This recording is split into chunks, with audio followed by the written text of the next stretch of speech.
हमारी माँ नबी अकरम सल्लल्लाहु अलैहि वसल्लम की पहली बीवी खदीजा रज़ियल्लाहु अन्हा क्या करती थी? तारीख में लोगों ने लिखा है ऐसा कोई घराना नहीं था जो मक्का का जिसका इन्वेस्टमेंट खदीजा के पास नहीं था। इतना बड़ा बिजनेस था कि हर घर से इन्वेस्टमेंट लिया हुआ था। आप इन्वेस्टमेंट लेती, जिसका जितना इन्वेस्टमेंट है उसको उतना परसेंटेज में रिटर्न देती। हर मक्के के घर ने इन्वेस्ट किया हुआ था आपके बिजनेस। छोटा मोटा बिजनेस नहीं है, छोटा मोटा नहीं है। गली के अंदर अचार नहीं बेच रही थी आप। आपका इंटरनेशनल ट्रेड था जो तकरीबन 7 से 8 मुल्कों में चलता था। और इतना बड़ा ट्रेड था कि नबी अकरम सल्लल्लाहु अलैहि वसल्लम ने भी जो पहले तिजारती काफिला ले गए, इन्हीं का ले गए।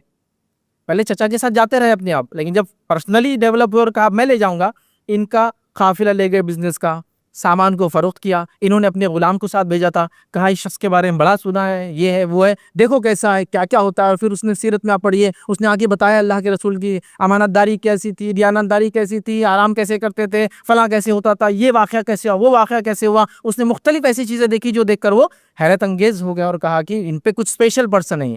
चुतुरा नहीं देखा अल्लाह के रसूल जब चलते तो बादल साया कर देता आप पे कभी आकर, तो कहा ये स्पेशल पर्सन है यार, बादल साया करता आम इलाका।